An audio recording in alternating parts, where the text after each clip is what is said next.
Today's speaker that we're really excited about is Clare Venney. Claire is got her bachelor's in science from the University of Windsor, where she got her major in biological sciences with a minor in biochemistry. She stayed at Windsor to get her PhD in environmental science, working with Dan Heath at Glear, which is the Great Lakes Environment for Environmental Research. She then did a postdoc, as I mentioned, at University of Laval with Louis Bernachet, and she is now an assistant professor in the Department of Biological Sciences at the University of Alberta. We'll hear a lot more about her research today. It's essentially she seeks to characterize the molecular drivers of phenotypic plasticity and the implications of that plasticity for acclimation, adaptation, and even speciation. She focuses on DNA methylation as a mechanism there, and I think she'll talk a little bit more about that in her talk. I'm not a geneticist, so I'm not going to try to bollocks that up. She frequently uses salmonids for her research, and you'll hear a lot about that today, but we're really excited that she has new projects starting in the Great Lakes focusing on Coregonine species. So you can see her title there today, Epigenomic Tools for Fish Conservation and Monitoring. The talk is about 45 minutes, and as with all of our speakers, she's graciously agreed to stay on for discussion and questions afterwards. So with that, Claire, please take it away. Great. Thank you so much, Bo. You can see my screen okay? Looks great. Perfect. Awesome. Yeah, so as Bo said, I dabble in coregonines, but I do a lot of work on various salmonids. But I think that what I'm going to present today will kind of show you how epigenomics can be applied to fish monitoring regardless of species. So my lab is interested in understanding how salmonids respond to changes in the environment. And as we know, there are plentiful changes to our environment, especially with human activity. If you look to the Great Lakes are becoming more clear after a long period of eutrophication and things like that. Fish are having to deal with environments that they haven't generally run into. And so to deal with those changes in the environment, there are a few different ways that they can do so. They can adapt genetically, where basically selection acts on genotypes. A shift from one environment, like this blue beetle, to another environment leads to genetic changes that allow that organism to deal with a new environment. But this requires selection, it requires mortality, and it tends to be a pretty slow process in general. Species can also undergo range shifts where they just pick up from a poor environment and move to a better environment that allows their survival. This can lead to local extirpations, and it's not possible for some organisms like sessile organisms. It's also not possible for a lot of fish. If they're in a lake, they can't really pick up and move to another lake in a lot of instances. And so the focus of my lab is on phenotypic plasticity. So in this example, get my pointer here. If we have fish from one environment, say a nice healthy environment with salmonids and different fish, if climate change occurs or there's some sort of shift in the environment, some organisms are able to undergo phenotypic plasticity and change their phenotype in order to deal with that new environment, like these salmonids here. And some of them aren't able to acclimate to that new environment. And so potentially, if they aren't able to acclimate to that environment, that could lead to mortality, whereas plasticity could allow them to persist in stressful environments. And so my lab is particularly interested in mechanisms for phenotypic plasticity, such as DNA methylation. So DNA methylation sounds a bit scary, but it's just an epigenetic mechanism. So it can cause heritable effects on gene expression without a change in DNA sequence. Rather, it's a change in how we use our genes. So every site in the genome, generally a CG site, so a cytosine followed by a guanine in vertebrates, can either be methylated, where it has a methyl group or a carbon with 3 hydrogens, or it can be unmethylated. The sites of methylation differ among organisms, among species, and things like that, and they're also highly sensitive to environmental change. So because of this, DNA methylation can serve as a mechanism for phenotypic plasticity because it can affect transcription. It can affect even how how transcripts are formed and how RNA is spliced. And sometimes it can affect phenotype. And so there are some classic examples of this. There are agouti mice where depending on the diet that the mice are fed, it affects coat color and their risk of obesity. And in common toadflax, which is a flower, a change in a single site, so a single CPG site, can lead to a shift from this bilateral to this radial symmetry of the flowers. And so those are just some classic examples showing that DNA methylation can affect phenotype in different systems. It's also interesting because DNA methylation can be passed from parent to offspring. So if you have a fish and it has a certain methylation state, so certain sites in the genome are methylated, this can be passed on to offspring. If that fish then experiences some sort of change in their environment, this can lead to a change in the parent's methylation state, which when they go to spawn again, if epigenetic inheritance occurs, it can lead to a change in the offspring methylation state as well. So it can affect how offspring are using their genes based off of parental experiences, even if the offspring is naive to that experience. And so potentially this can affect offspring phenotype. If those phenotypes are linked to fitness, it can affect offspring fitness. And so there's this interesting idea that you can potentially prepare offspring for a predicted environment based off of parental experience. So the offspring might not actually have to experience a given environmental stressor or environment. You may be able to sort of pre-acclimate them or prime them based off of parental experience. There's also the flip side of this, where if parental experience is not predictive of what the offspring are going to experience, this could potentially be maladaptive for the offspring. And so one of the first projects that I did during my postdoc with Louis Brenachet was a systematic review of epigenetic inheritance across taxa and across epigenetic mechanisms. So we have DNA methylation here, different modes of reproduction here. So a lot of fish would be oviparous. And so all of these green bars show instances of basically an environmental effect affecting the epigenome. So here we have the environment affecting the parental epigenome.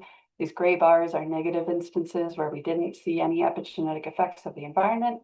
And what you can see as we go through offspring generations is that parental experience, even in the parent generation, is often passed on to the F1, the F2, and sometimes even the F3 generation in oviparous organisms such as fish.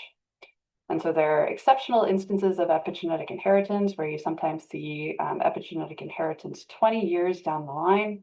So that initial parental experience is affecting multiple generations of offspring. And so I'm interested in studying epigenetics in terms of environmental change for fish. And so going back to the Great Lakes, like when I did my PhD at Glear, the Great Lakes are being particularly affected by environmental change. The lakes are becoming more clear than they used to be. Back when I did my PhD, everyone was concerned about eutrophication and the huge algal blooms and things like that. And so fish are having to deal with a lot of different environments that they haven't had to deal with in the past.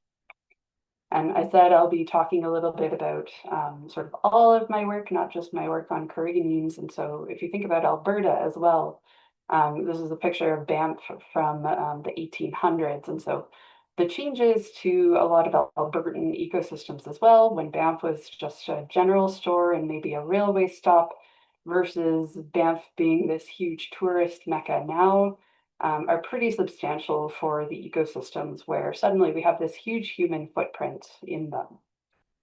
And of course, living in Alberta, we're constantly being affected by wildfires, including the one that affected Jasper a few years ago when I moved to Alberta. And so this is devastating for human populations, but also for the fish around those wildfires. They're having to deal with sudden changes to their environments, and also the chemical and pollutant effects of wildfires and the chemicals that are being used to fight them. In Alberta, this is problematic because a lot of Albertan trout species are at risk. 3 of the ones that my lab works with are bull trout, Athabasca rainbow trout, and West Slope cutthroat trout. All of these are at-risk species in Alberta, and their past distribution over 100 years ago was quite healthy. So you see a lot of green, those are happy trout populations. This is showing bull trout, but the distributions for West Slope cutthroat trout and Athabasca rainbow trout show the same sort of trend. And then if you look at current distributions, you see a lot of red where a lot of the populations are not thought to be sustainable and are heading towards being functionally extirpated. And a lot of their current sort of stable habitat also overlaps with Banff and Jasper National Parks. So places where we're having a lot of tourism. And we also work on carriganines. So a lot of carriganines species have been extirpated from certain Great Lakes. The species that are remaining are undergoing introgression and a lot of supplementation efforts for some of those species. And so my lab is trying to work across species to answer a few different questions. We want to know if epigenomic variation is relevant to fish ecology and conservation, and this is what a lot of my past work has focused on. I'll go through a few projects. And we're also trying to understand if epigenomic variation can control ecologically important traits in fish, focusing on captive rearing for supplementation as a sort of case study. And finally, developing epigenomic toolkits to assess fish stress, disease susceptibility, and things like that. So I'll start by going through a few of my past projects to try to convince you that epigenomic variation is important for fish ecology and conservation. So the first project is in Berkshire. Berkshire are incredibly sensitive to changes in temperature. A 1 degree increase in temperature is enough to delay spawning by an entire week and lead to the production of 22 to 65% fewer reds. This is predicted to substantially decrease their range in eastern Canada, including Quebec, where I did my postdoc. And this is a problem because Berkshire is the most fished sport fish in Quebec. The Berkshire sport fishery supports 3,000 jobs. It brings in $340 million in revenue each year. And despite this, 50% of lake populations are overexploited. And this has led the Quebec government to invest $6 to $8 million per year on captive rearing and stocking of Berkshire in order to support that sport fishery. So Berkshire make up about 70% of all stocked fish in the past 10 years in Quebec. And so with all of this investment into Berkshire stocking and trying to support these sport fisheries, there's a need to understand the potential mechanisms for plasticity and response to climate change in Berkshire. So are there ways that we can potentially make these stocked Berkshire more successful in the environments that they're going to encounter, particularly warming environments? And so the objectives of our Berkshire study were to determine the effects of different thermal regimes during adult sexual maturation and during offspring rearing on offspring DNA methylation. So if we have time to manipulate both parental and offspring environments in the hatchery, which one is more important and which one leads to greater effects on offspring? We also wanted to understand whether Berkshire offspring are able to plastically respond to their environment in terms of climate change, or if we can manipulate the hatchery environment in order to prepare offspring for warming environments. And so for this study, we sent 54 fry for whole genome methylation sequencing. So we took adult Berkshire that were approaching sexual maturation. We split them between warm and cold environments. So the warm adults were held at warmer temperatures during sexual maturation. The cold adults were held at a more typical adult maturation temperature. And then the fish were spawned within adult sexual maturation temperatures. Their offspring were then split between warm and cold environments and reared to the fry stage. And we spawned them in these sort of modified 2x2 factorial crosses in order to control for genetic variation. So we sent a total of 54 fry for whole genome methylation sequencing. In terms of DNA methylation analysis, we use the genome sequencing data to estimate methylation at each site in the genome. So the genome contains methylated cytosines and unmethylated cytosines. Again, those methylated cytosines are often at CPG sites, so a cytosine followed by a guanine. We then subject the DNA to a bisulfite conversion, or now sometimes an enzymatic conversion. where methylated cytosines are not affected, but unmethylated cytosines are converted to uracil. And so when you sequence the DNA and you compare it against a reference genome, every C that you still see is a methylated cytosine, and then the unmethylated cytosines are converted to a thymine.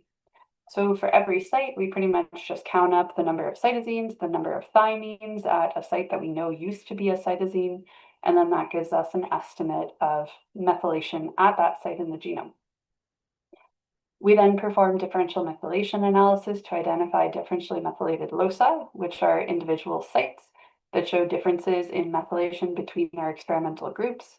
In this case, the green group shows really low methylation, and then the other groups show really high methylation at this site.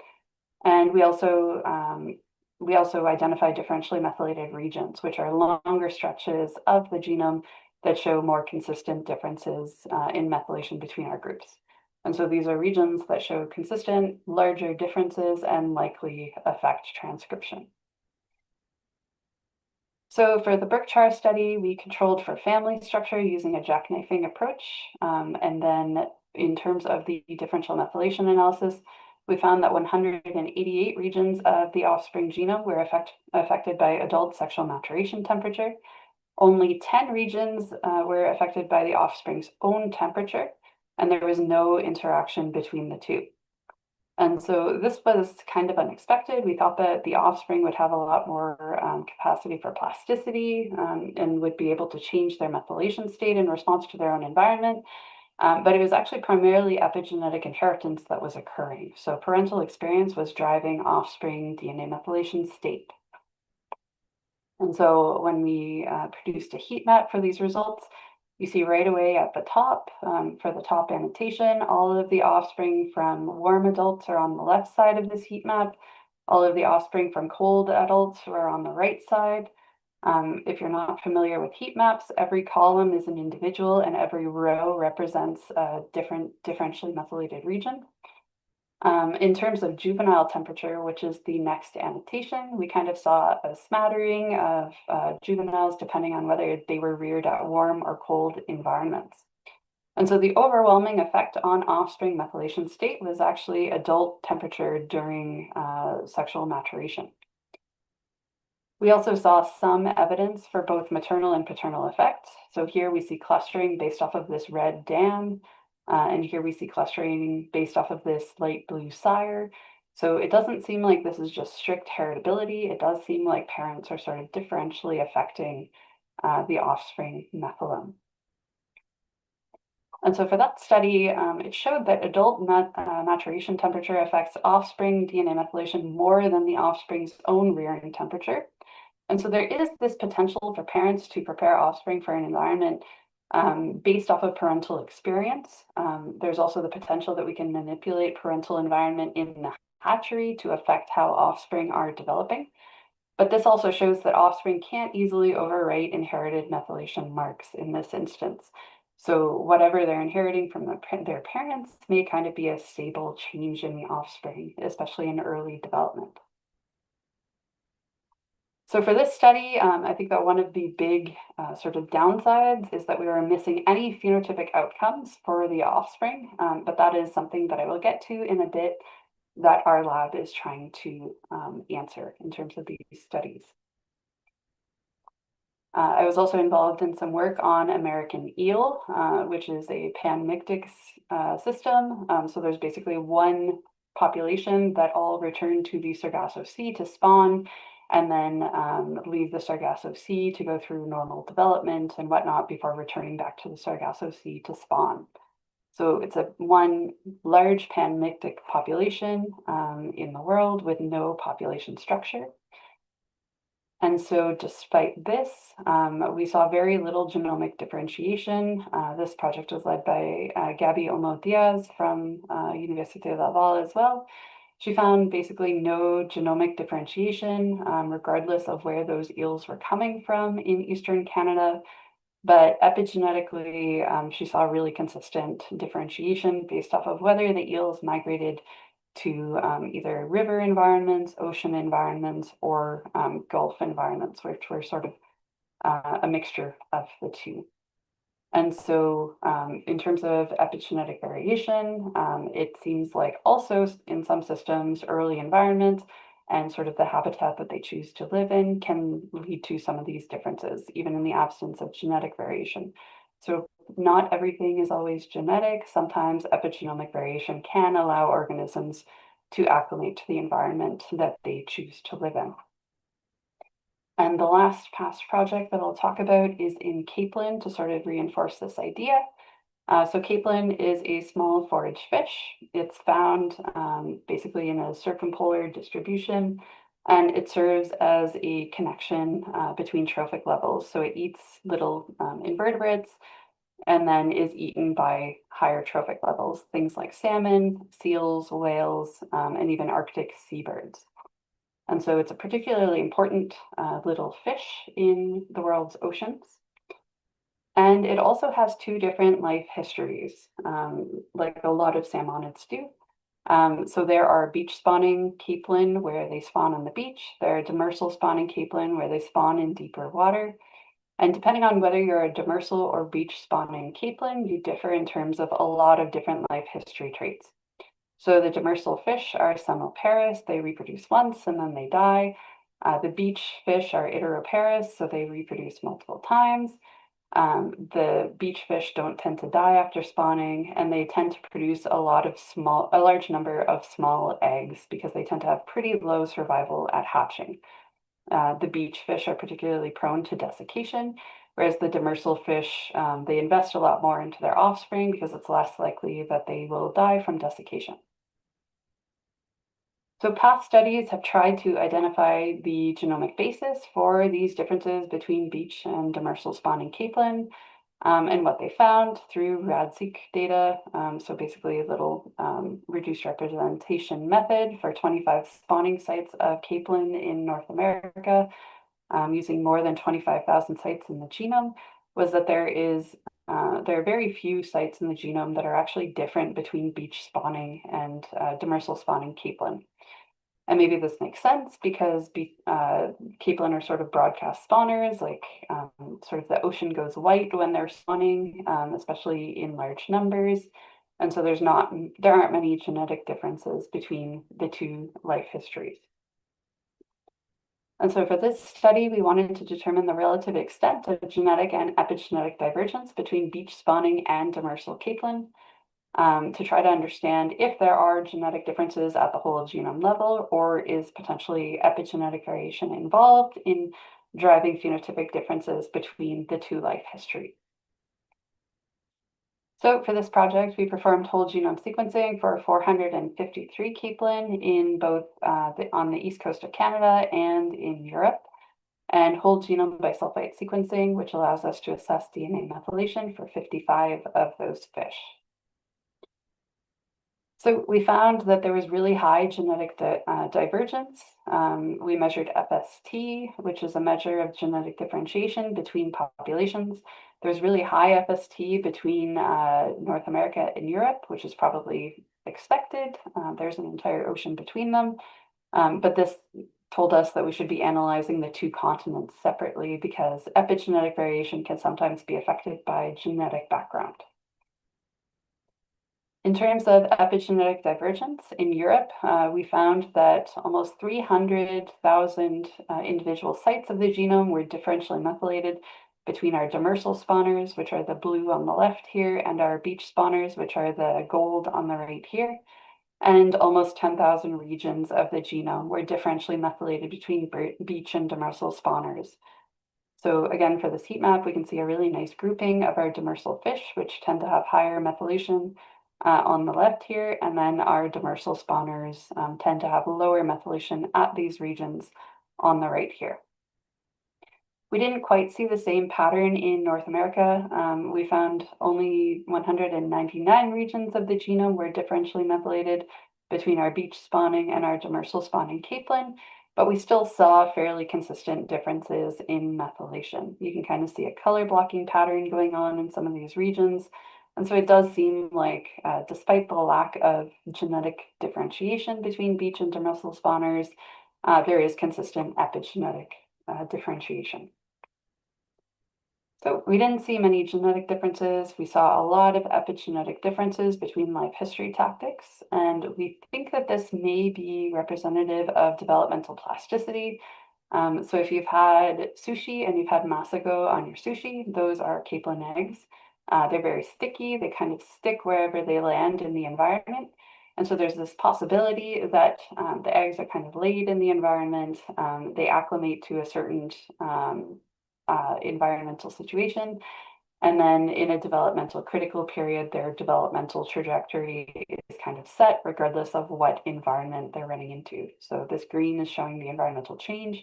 This orange is showing sort of the developmental trajectory being set through developmental plasticity. So we'd love to follow up this study. It's my only study on capelin, but I think that it shows that DNA methylation can be contributing towards important life history differences.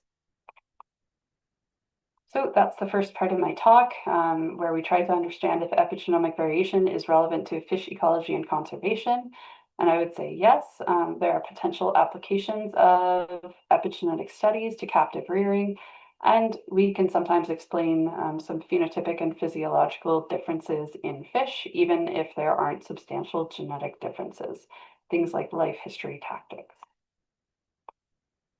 So the second part of my talk will cover some of the work that my lab is doing right now, where we want to understand how epigenomic variation contributes to important phenotypes in fish.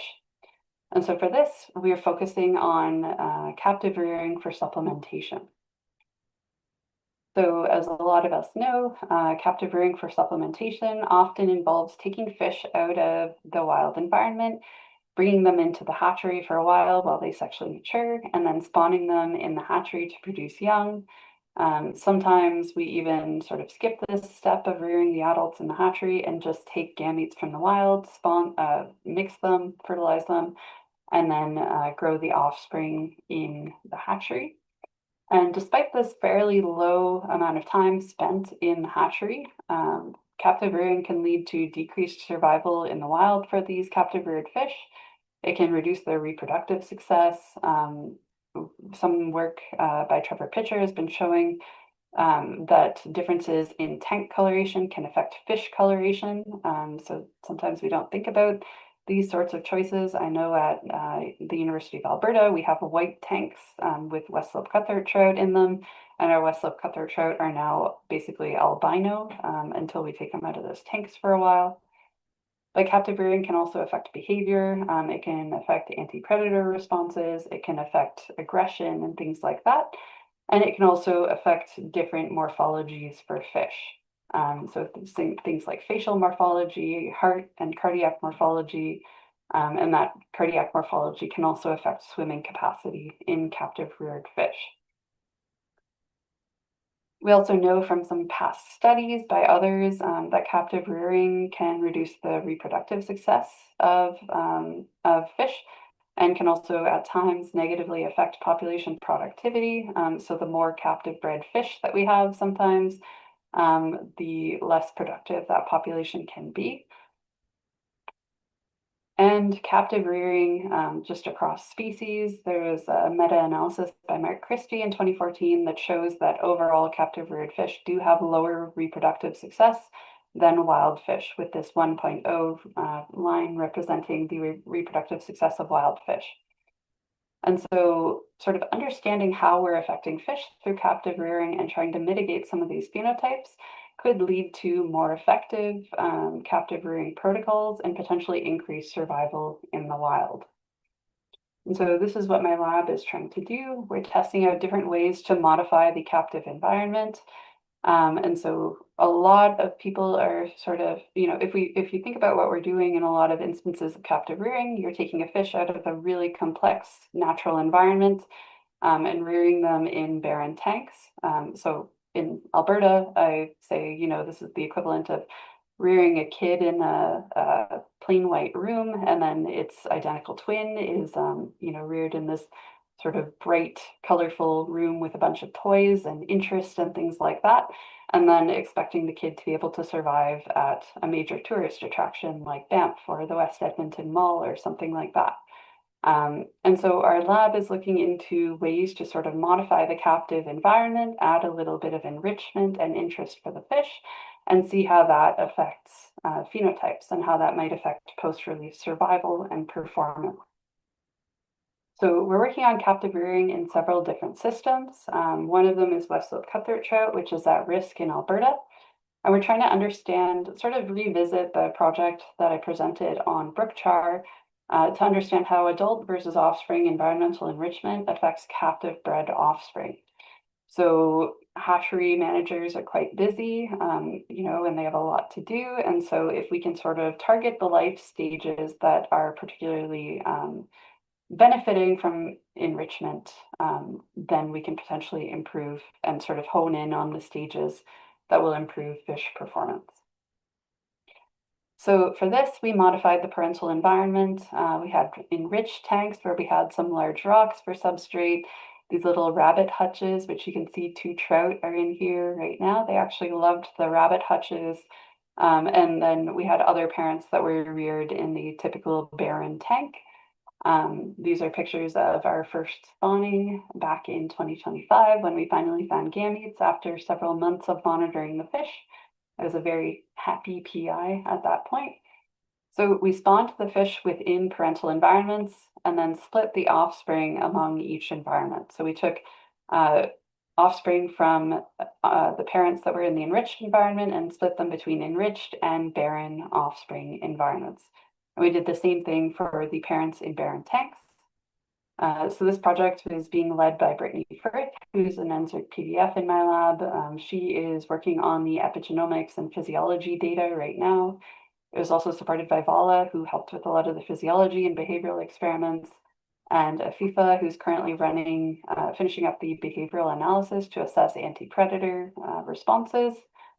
And I don't currently have data on this or to present, and I don't want to steal Brittany's thunder. So she will be presenting on this project at SCAS IAGLR in about a month. But we're trying to assess sort of how parental environments influence offspring relative to the offspring's own environment. We also just got some Alberta Conservation Association funding in order to try to understand which life stages particularly benefit from environmental enrichment. Again, working with west slope cutthroat trout and in collaboration with the Allison Creek Brood Trout Hatchery Station in Crow's Nest Pass, Alberta. So we've replicated this experiment using one broodstock that we have at University of Alberta in Edmonton and one at the Allison Creek Brood Trout Station, which is being used for supplementation in Alberta. And so for this experiment, my master's student, Olivia, is trying to understand which developmental stages benefit the most from environmental enrichment. So do we see the greatest positive effects on offspring phenotype from enriching the parental environment during sexual maturation? Do we see the greatest benefits from enriching heath trays using these commercially available mats that kind of provide these little pegs where the offspring can stabilize themselves on during hatch and potentially reduce the use of their yolk sac resources? Or do they benefit the most from enrichment when they're kind of a free swimming, free feeding fish?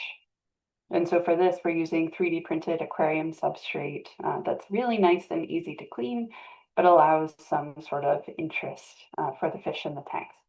And so for this, we're assessing epigenetic variation, we're assessing growth rates, yolk sac absorption rates, as well as respirometry and some physiology work that Brittany is leading.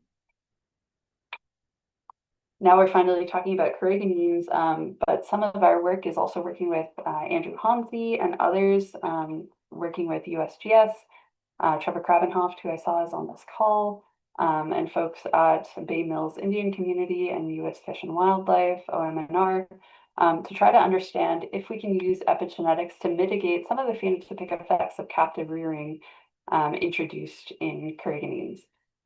So for cisco, they usually have this nice sort of pointed face, and captive reared fish tend to show this sort of pug-headed phenotype. A lot of Andrew's past work has been on pug-headed cisco recently.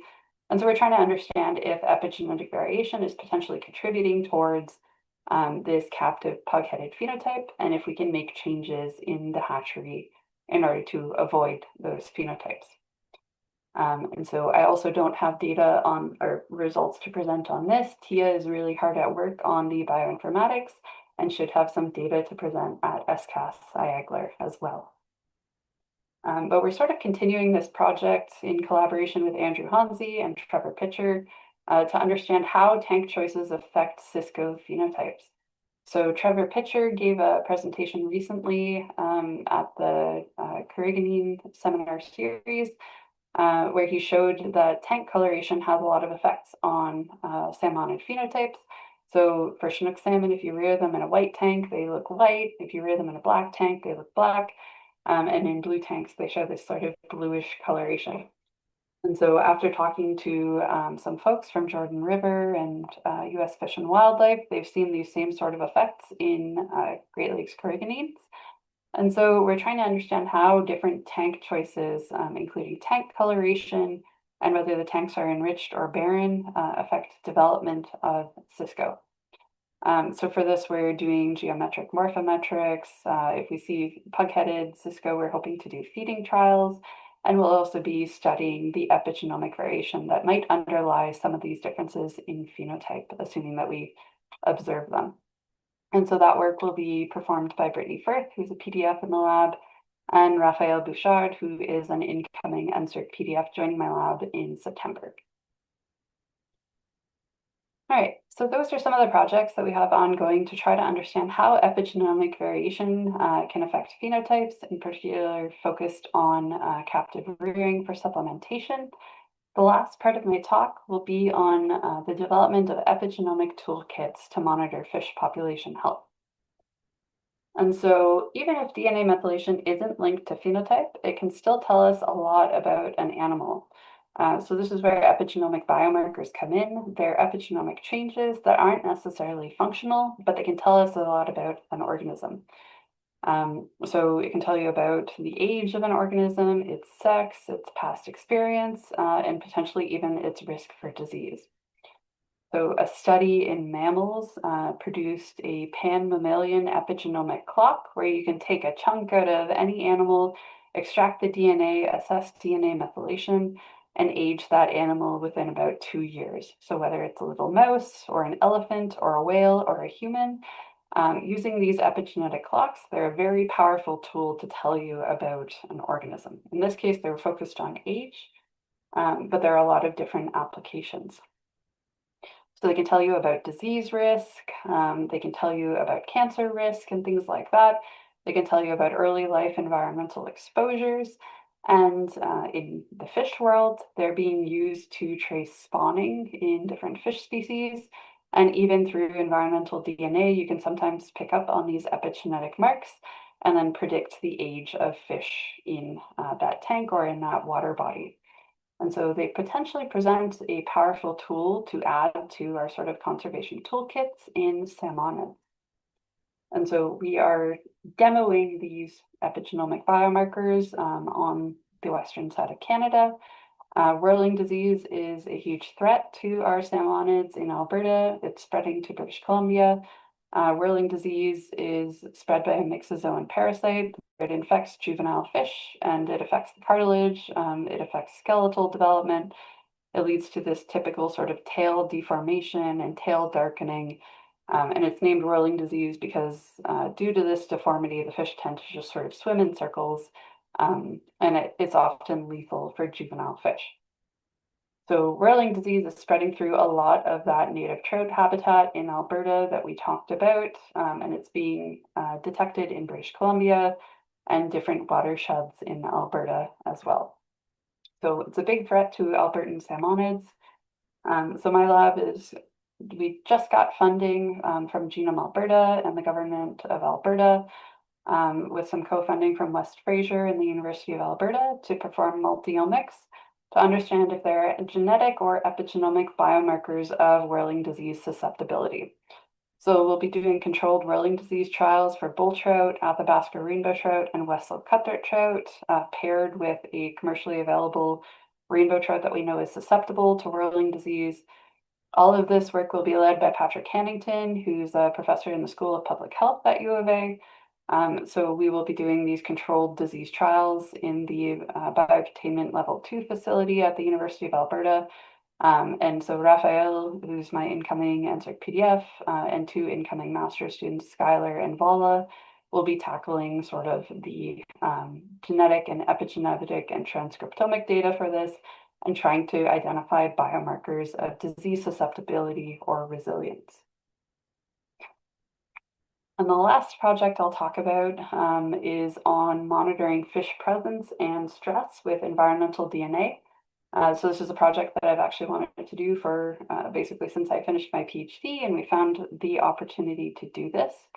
So it focuses on the idea of environmental DNA or eDNA. So when fish move through an environment, they're constantly shedding cells, DNA, skin, scales, waste, and things like that. And so if you take a water sample, you can detect the fish that are present in that water by extracting the DNA from that sample, running specific eDNA protocols, and identifying which species are present in that water sample. So we are doing some work on Arctic grayling, which is a data deficient species in Alberta, but it's pretty widely believed to be in decline. And so Ben Kissinger from FRI Research is doing 10 years of Arctic grayling population distribution monitoring and eDNA sampling. And so Isabeau Casa-Allard is joining my lab as a PhD student to perform eDNA analyses to try to characterize the current distribution of Arctic grayling in northern Alberta. But also to trial this idea of eDNA methylation. So maybe environmental DNA doesn't just tell us where a fish is, but if we can link this to this idea of epigenetic biomarkers of stress, it might be able to tell us how the fish is doing as well. And so without actually handling a fish, we may be able to tell how the fish are doing and whether they're stressed in a water body. So the idea of epigenomic toolkits is a fairly new one, but again, it's something that I think can be applied across species and including to carriginones in order to try to understand or characterize fish health and disease susceptibility.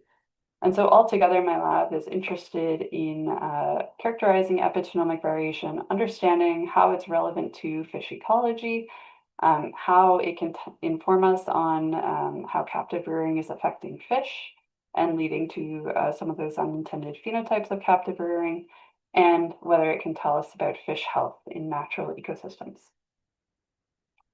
So with that, I'd like to thank all of our collaborators. I realize I've missed a lot of people actually, but a subset of our collaborators, as well as all of our sources of funding, and I'd be happy to take any questions. Right. Thanks very much, Claire. Covered so much material there. And I learned a lot in terms of more the molecular level about methylation and then the kinds of applications that could be undertaken, especially for salmonids, but also, of course, for our beloved corrigonines. Just a quick question, very naive. So when we say DNA methylation, is that always just at that cytosine amino acid? It's always that specific, and there aren't other areas of, is that just the biochemistry? That's the only place where you can get where it can sort of link on there? Yeah, in vertebrates, it's almost always at CPG sites, so a cytosine followed by a guanine. And I think that's based off of the methyl transferases that we have. In Okay. other systems, it can occur in different contexts, and even in vertebrates, like you can have like adenine methylation. It's pretty rare, but it does occur. It occurs on RNA transcripts and things like that. But CPG methylation is the most studied and most understood epigenetic mark. Okay. And so when we talk more generally about epigenetics, I think you just answered my question. Like the DNA methylation is the best marker to use, but could be some other rare markers that we just haven't detected yet. Is that right? Yeah, so there are some other markers that we can detect through like third generation sequencing, like nanopore and PacBio sequence. Well, PacBio only does CpG methylation, but nanopore sequencing can detect a lot of different ones. The roles of them, even in humans, are often kind of not known. And then there are histone modifications and non-coding RNAs and things like that. So histone modifications are going to affect your chromatin conformation, and non-coding RNAs are going to, like, even if you transcribe a gene, they just shut down the expression of that gene after transcription and before translation. So epigenomics kind of broadly talks about all of those mechanisms Right. that on top of DNA sequence can regulate transcription and translation. Yeah. Okay. I don't think I knew anything about this. Of course, I took biochemistry a long, long time ago, but I mean, it seems this is like emerging incredibly quickly in the last decade or so, and our ability to sequence it and sort of understand it, and then now link it to fish traits. And you didn't have a lot of examples yet. I know your lab is like working towards that, but maybe just for our audience, what are some well, pugheadedness, I guess you talked about for coregonines. Are there other Mhm. sorts of evidence where we can sort of link a trait for a fish that is positively adaptive or maladaptive beyond sort of, I don't know.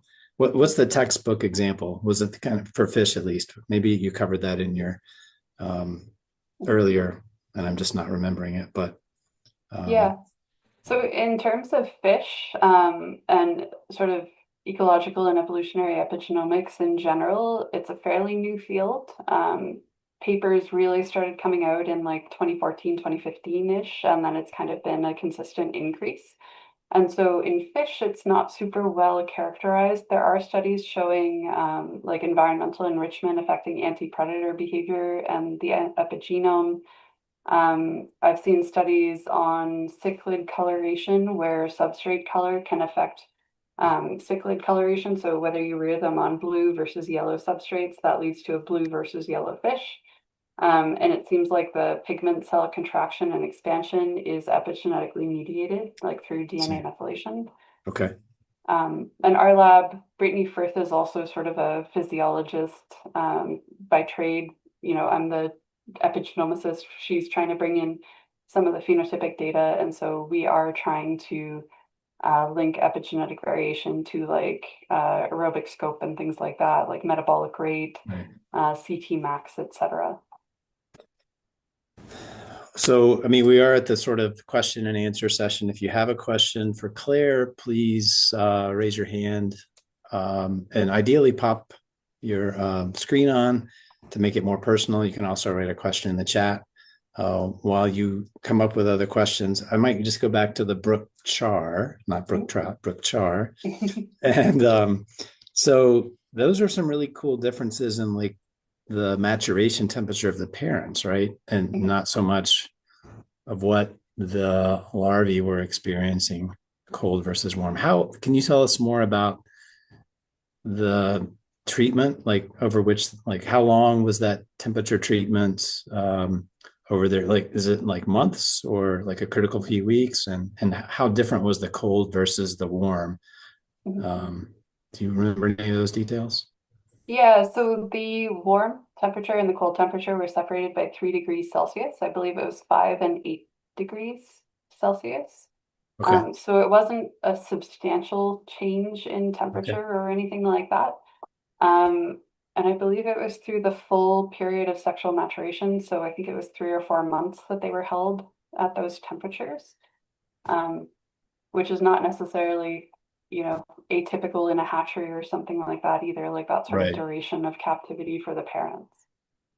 Yeah, I think that's very applicable to captive rearing situations. Mhm. Um, and then I know, of course, for our coregonines, we have many of those issues trying to get the water cold enough. And there can be differences that are probably quite different from what they're adapted to in the wild at all those life stages. It was pretty cool how you're even thinking about this enrichment for eggs as a place for the eggs to rest or not. So I thought that was really clever. I'm excited to see some of the results coming out. Yeah, yeah. So Tia will, she is working really hard right now on the epigenome analysis. I lost Zoom.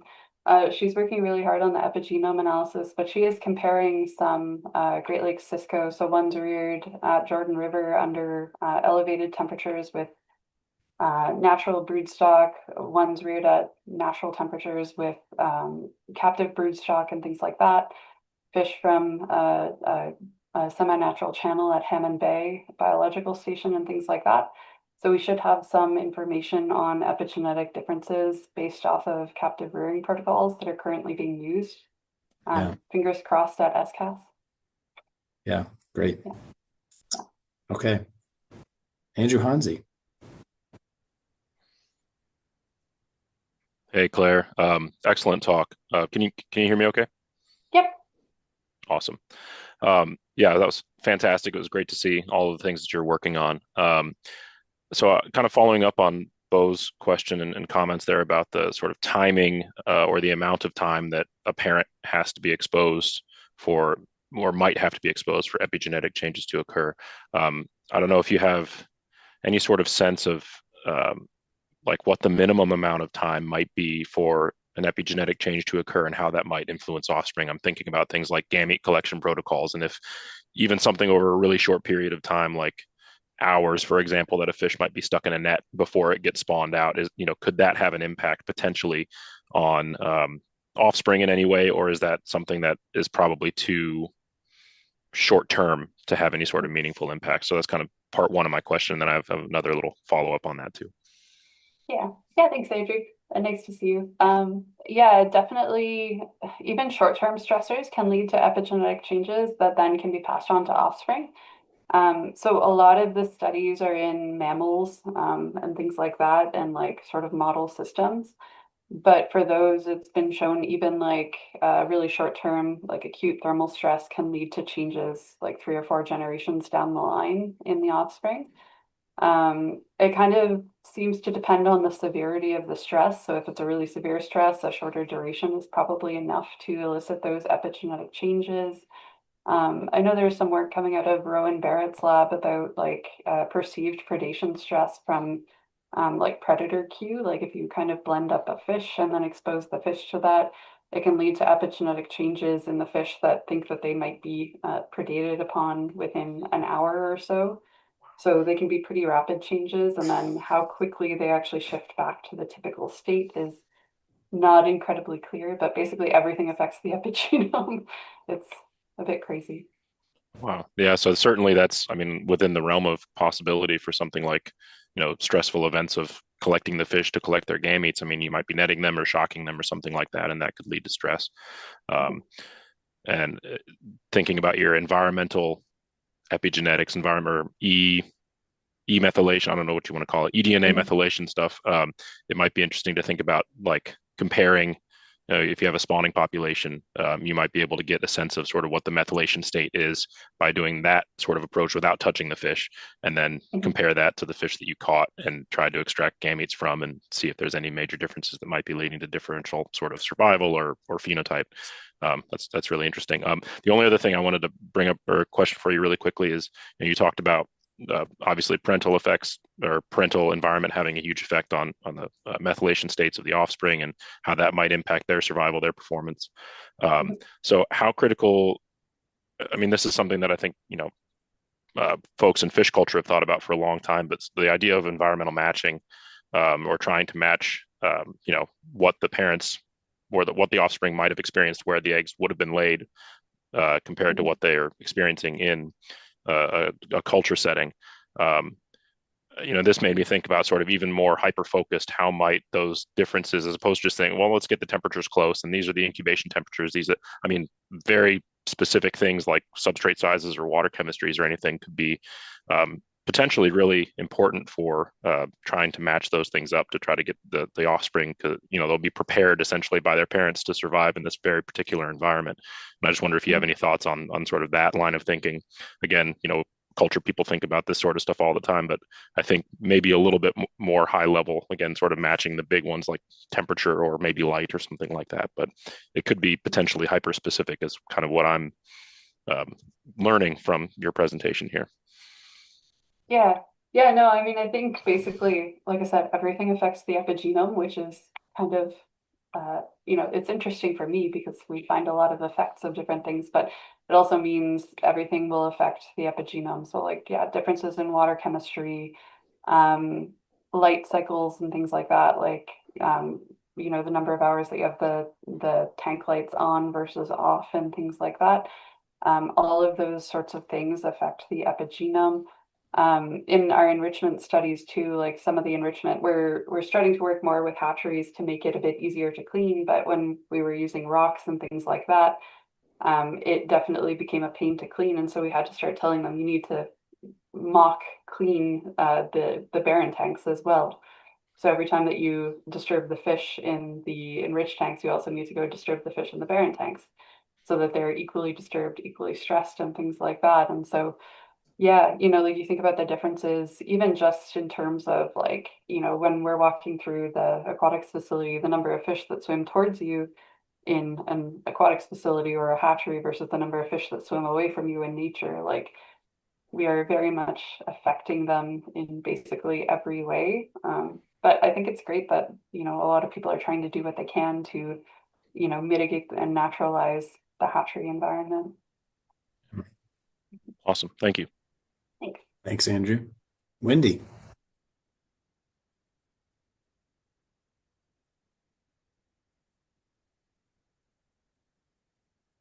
Oh, did we lose Wendy when maybe she clicked the wrong button? Oh no. She'll be back. It shows she's on. There we go. Can you hear me now? Yes. Yes. Just bad microphone. So just sort of a follow up on this discussion, which is really good. One thing we've been kind of thinking about is as you can access more of the different epigenetic markers, as the sequencing becomes better and most importantly cheaper. Just sort of, you guys any started to give any thought to like experimental design to start looking at, because there can be interaction among the different, types of epigenetic markers that can have like also have an impact. And just kind of like it makes an experimental design kind of become very hard and very complex. Have you guys started to think about that or had any discussions on like how to tackle that? Yeah. Good question. I mean, my lab is trying to shift into sort of this multi-omics space, like especially with our whirling disease projects, we're trying to sort of account for the different layers of molecular variation that can contribute towards phenotypes. And so I think we're kind of laying the groundwork there by trying to sort of determine how to relate like, genetic changes to epigenetic changes and whatnot. Also, my CFI infrastructure grant was for a third generation sequencer. And so our hope is kind of to get a backlog of third generation sequencing data where we can address these sorts of questions using a large scale of samples. I see Trevor Krabenhoft has his hand up too. I think his lab is doing something quite similar with a lot of the data that they're generating. And even just the algorithms for detecting some of these epigenetic marks, they're not very well sort of developed, and they seem to show a lot of biases. So I think some of it is a bit of a waiting game, especially for the really rare epigenetic marks. Like the nanopore estimates are not accurate. The ones for 5-methylcytosine, which is like the DNA methylation that I've been talking about, are very accurate at this point. But I think it's one of these things where, we're kind of hoping to shift to third generation sequencing for most of our work. And then in a couple of years, when we have a larger amount of data, and hopefully better algorithms, then we shift there. I hope that answers your question. Yeah. And I guess just as a follow-up, are you finding with this, like how does the quality of the reference genome sort of impact this? Like we're starting to see that, if we get a reference genome from like even a slightly different part of the lineage, it can have a really good impact, a fairly large impact. So I know there's sort of been this approach to start developing like pangenomes. Is that have you done any work to that to see if you find that's a good way, or does it have to be matched regionally to get like really good data? Yeah, I know we've had with some of my work on lake whitefish that I presented at the last Coragonid symposium. I know that we were working with Cliff Lake, where that's where the lake whitefish reference genome came from. And we did see that we were calling more differentially methylated regions and DMLs and things like that. A lot of the systems that we've been working with, we don't currently have multiple reference genomes, so we haven't really been able to investigate that.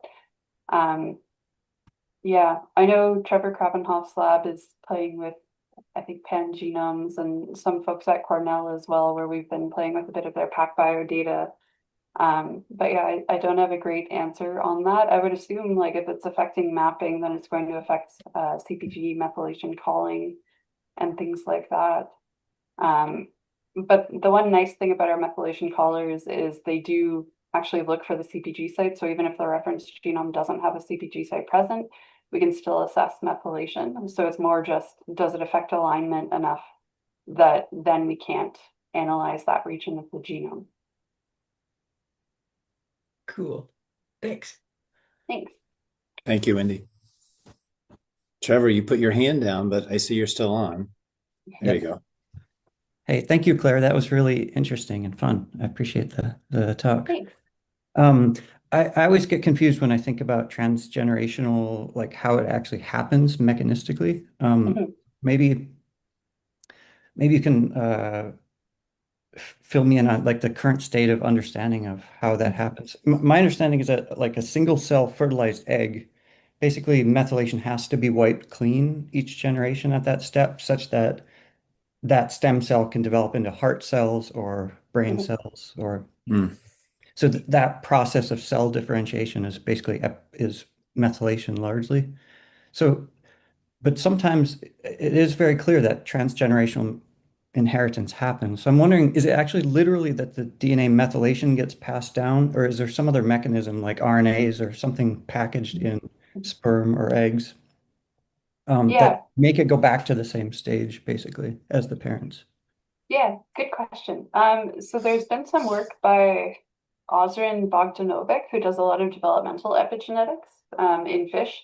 And so in mammals, basically the methylome is completely reset in early development. Like right after fertilization, you lose all of your methylation and then you regain it, and then you lose it and you regain it.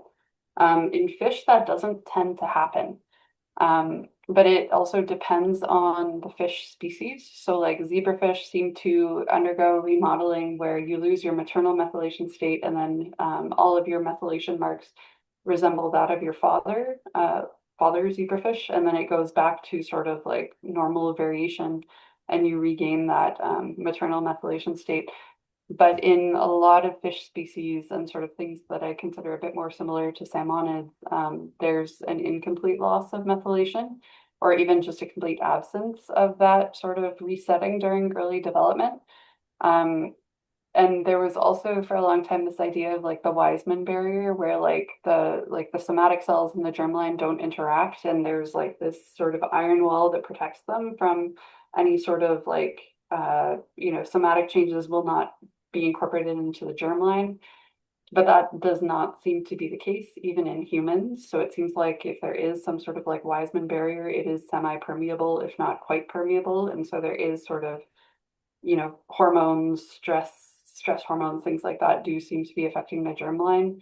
And then at least in some teleosts, it seems like there can be direct inheritance from germline to offspring, depending on the degree of resetting from parent to offspring. Yeah. Very cool. Thank you. Good questions. There's one in the chat, Claire, that so Scott Hansen, who's from Wisconsin Department of Natural Resources, has been studying this Green Bay like whitefish population that's been doing really well over the past 15 years. And there could be a productivity angle to that. That maybe is benefiting them, but he's noting that it's probably also a place where they're undergoing some thermal stress. So maybe Scott is wondering if somehow there's been a methylation that's, some part of the gene that's helped them actually adapt and thrive in a way. Is that kind of what you're asking, Scott? And how you might go about seeing if there is a methylation story there?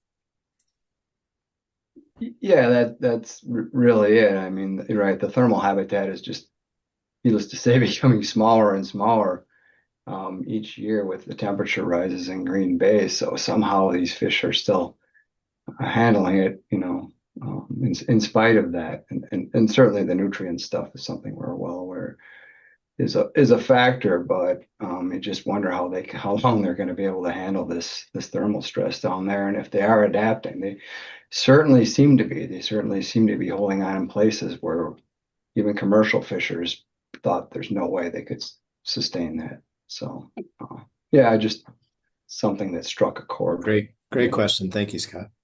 Yeah. Are there changes in their spawning habitat, or are they still spawning in the same areas? And I guess are those now I'm asking questions back, but are those affected by the same temperature increases too? Yeah, that's the problem too, right? The spawning habitat, they just haven't been here in a century, in an actual century, and they haven't spawned in these areas. So it certainly has changed since then, but they're using rivers that they did use back then. So I think the habitat degradation is a factor, but they're still finding a way. But it certainly isn't the quality I'm sure that it was a century ago. Yeah, I mean, it could be something epigenetic, like if they are somehow thermally acclimating. Some of the work that Brittany's doing right now, she's trying to understand how, like, whether epigenetics will affect like metabolic rate, CT max, and things like that, and to what extent parental experience can drive that. So it could be some sort of thermal acclimation that can be passed on to offspring. Yeah, and I mean, it would be interesting too in terms of like morphology and things like that, like how they change in response to that warm environment, and if it's kind of changing developmental patterns or something like that. Thank you. Thanks.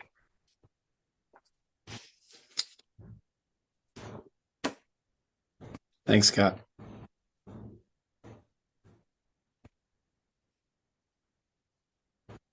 I'll ask one more question to see if anybody else is coming up with one before we sign off. It was really interesting how you could find these epigenome differences that weren't detected by like the genome. And so I'm wondering, are you aware of like federal agencies that often use genetic information to help them with listing conservation units, for example? Are they beginning to think about this new genetic information that maybe can tell populations apart that we haven't been able to tell apart even in like a whole genome way? Just, I think that was the American eel example, right? So is that at all relevant yet, or is it just sort of catching up? Yeah, so I don't think that epigenetics, like in captive rearing, we're finding we're gaining some traction with that work, but in terms of sort of like the more observational epigenetic studies, not quite as much. I've heard that there's been some discussion of like this kind of work at DFO and things like that, possibly, but it's not something that's factored into conservation decisions at this point. Though, with capelin, we're seeing in the absence of genetic differences, we see epigenetic differentiation. Same thing with American eel. We'd like to do some work on Great Lakes carrageenans as well to the same sort of effect and trying to understand what drives some of those like ecomorph or early species differentiation and things like that. But yeah, it's definitely something that's fairly new. Population genetics has been around for decades and people know and trust it, and epigenomics is kind of very new and it takes a while, I think, for any traction. Yeah, and the idea of using it as a way to monitor the health of the population too is really interesting. Like, I'm just thinking about Xenithicus in Lake Superior, where historically we thought that was a unique sort of species in whatever way we think about species with Gorgonines. And then with the work of Amanda and Trevor and others, it's looking like maybe Xenithicus seems to be a little bit more introgressed or whatever, but maybe methylation could be another way of looking at that Xenithicus issue that might shed light on it. I don't know what you think about that or what Trevor, Amanda is not on today, but I don't know, just something that came to mind. Yeah, I mean, Amanda and I have been, and I think Trevor and I as well, even since the last Corrigan Symposium, we've been talking about sort of Corriganine speciation epigenomics and things like that. I know Amanda and I are interested in following up on that with like blackfin and things like that. But in terms of epigenetics, if you have hybridization between species, it can also sort of disrupt the epigenome where you might have different traits from what you expect from either of the sort of parent species. And so it can potentially affect sort of gene regulation and phenotypes and things like that. So Amanda and I have talked about it a bit with some of the hybrid hybrid individuals that she's been seeing in the Great Lakes, and whether maybe they are hybrids that sort of resemble blackfin because of some sort of deregulation of epigenetic state or something like that, or some sort of change that occurs there. So yeah, I'm still quite interested in getting into sort of Corriganine speciation epigenomics. We're just trying to find the right opportunity. Okay, thank you. Thanks. All right. Well, thanks everybody for joining us. And thanks again to Claire for that really educational and fascinating talk about a very fast moving, cutting edge field today. And we're excited that she's applying some of these techniques to Corrigonines as well. Reminder, Renee put in the chat, we'll be coming back again in about 2 weeks to learn about some reef assessment work in northern Lake Michigan by some folks from Michigan DNR and I think perhaps Nature Conservancy. So that should be a really good talk as well. And until then, everybody have a great weekend. And thanks again for joining us.